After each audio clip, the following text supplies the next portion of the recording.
you've created it, and it's so. And guys, if there's anything you're weak on, because this is what everybody's weak on, it is absolutely knowing. Because we say we know with one aspect, our mental bodies, but you do not know, no matter what is presented to you, that that's so. I think of that client, I always tell the story here, whose car was put in the shop and they kept it for months. I don't know why. He never thought to call and get his car. But he didn't. And he was told, given an estimate, it would have been $400. When he went to pick it up, it was something like $2,400. And he didn't have $2,400. He was just this actor. So he called me in a panic. And he said, I am so upset about this, I don't know what to do. And he was just practically in tears. And I said, well, you know, you're either screwed, totally screwed, and you will never get your car back.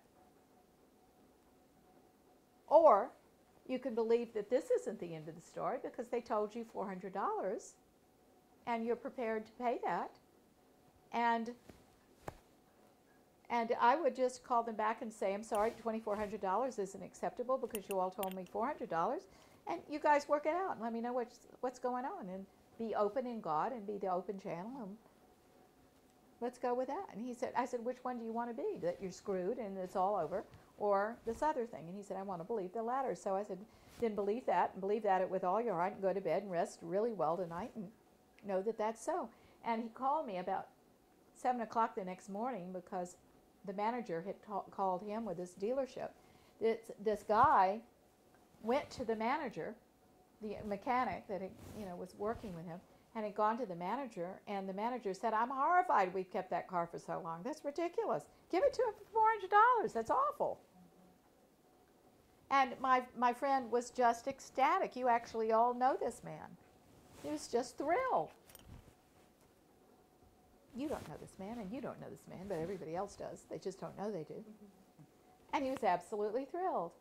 But you see, if he had said, damn you, the mechanic would have written him off, right?